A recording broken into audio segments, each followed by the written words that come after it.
Sabe, existe um padrão de comportamento em muitas, mas muitas equipas que custa caro. Um custo que nem sempre é óbvio. Ele mascara-se de prudência, de cuidado, mas, na verdade, é uma fonte silenciosa de caos. E hoje vamos desmontar essa dinâmica. Toda a gente já viu isto acontecer, certo? Aquela pessoa que está sempre pronta a apontar um problema, mas nunca uma solução. Não está ali para construir, está para desmontar. É uma figura quase universal nas organizações e o seu impacto, bem, é muito maior do que se possa imaginar. Então, vamos começar por dar um nome a este arquétipo. Identificá-lo é o primeiro passo para percebermos exatamente com que tipo de comportamento estamos a lidar. E atenção, o ponto crucial é este. O problema, claro, não é identificar riscos. Isso é essencial. O problema é levantar alertas sem assumir nenhuma, mas nenhuma responsabilidade pela análise ou pela solução. Na prática, o que acontece é uma transferência de trabalho para o resto da equipa, tudo disfarçado de preocupação. É exatamente aqui que a maioria das pessoas se engana. O que à primeira vista parece ser uma atitude prudente, na verdade, é só ruído. E saber distinguir uma coisa da outra, isso é fundamental. E este contraste aqui é muito claro. De um lado, temos a gestão de risco a sério, a gestão madura, estruturada, baseada em dados, que efetivamente reduz o risco. Do outro lado, temos esta narrativa emocional que se baseia em opiniões, cria paralisia e, ironicamente, acaba por amplificar a percepção do risco em vez de o diminuir. E olhem para estes dados do Project Management Institute. Não deixam margem para dúvidas. Projetos que usam uma gestão de risco formal têm uma taxa de sucesso 30% superior. Portanto, ter um processo, uma estrutura, não é só burocracia. É uma ferramenta que aumenta, e muito, as nossas hipóteses de sucesso. E estes são os sinais, as bandeiras vermelhas. Não estamos a falar de intenções, mas sim de comportamentos observáveis. A pessoa questiona tudo, mas não documenta nada. Usa uma linguagem super vaga, tipo, eu acho que, ou isto não me parece bem, e o mais importante, nunca, mas nunca, se responsabiliza por encontrar uma solução. A atuação é puramente emocional. E, no fundo, existe uma base psicológica para isto. Muitas vezes este comportamento nem é malicioso, é simplesmente o nosso cérebro a funcionar. É um viés cognitivo chamado aversão à perda. Sem dados, a nossa mente tende a sobrevalorizar o que podemos perder. O problema é que as decisões estratégicas não podem ser reféns de vieses cognitivos descontrolados. Ok, agora vamos falar de números. Vamos quantificar o prejuízo, porque o impacto desta resistência desestruturada é enorme e, mais importante ainda, é mensurável. Este número da McKinsey é assustador. 70% é a percentagem de grandes projetos de transformação que simplesmente falham.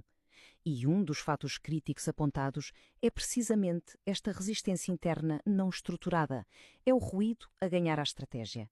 E o impacto não é só nos grandes projetos. No dia-a-dia, a coisa também é feia.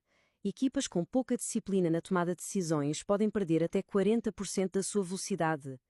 Parem para pensar nisto. É quase metade do tempo e de energia a ser desperdiçada em ciclos de pura indecisão. O custo-oportunidade aqui é gigantesco. E é assim que os números se transformam na realidade frustrante das equipas. Cada acho que, sem qualquer fundamento, dispara um ciclo vicioso de mais reuniões, mais validações, mais e-mails. É um desgaste brutal que rouba o foco e a energia que deviam estar a ser usados para executar. Muito bem, vamos então à parte da solução.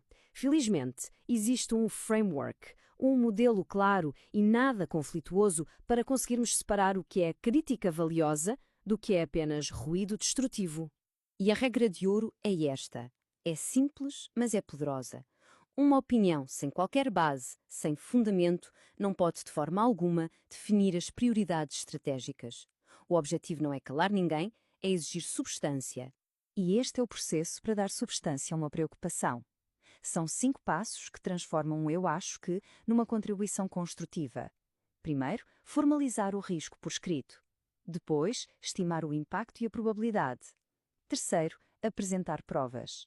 Quarto, propor uma solução. E, finalmente, o passo crucial, assumir a responsabilidade e ajudar. A regra é simples. Quem traz o problema tem de ajudar a resolvê-lo. Esta é a pergunta de 1 milhão de euros, não é?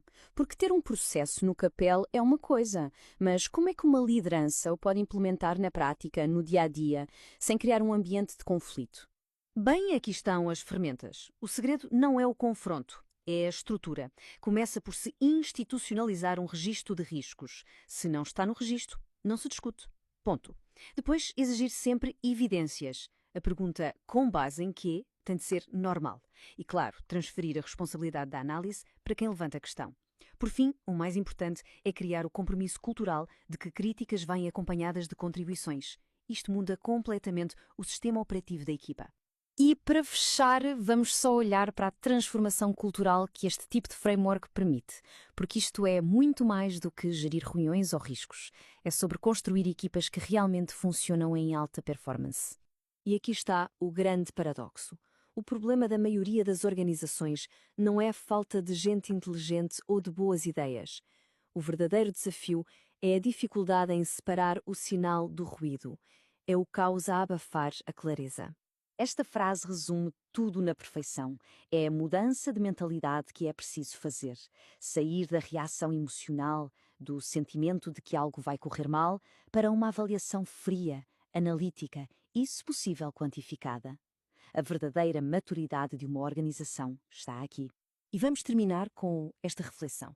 Se calhar o maior risco para o sucesso não está nos desafios técnicos ou de mercado. Se calhar o verdadeiro perigo está na cultura que permite que a crítica sem responsabilidade paralise o progresso. A pergunta que fica no ar é: como é que estamos a gerir o ruído nas nossas próprias equipas?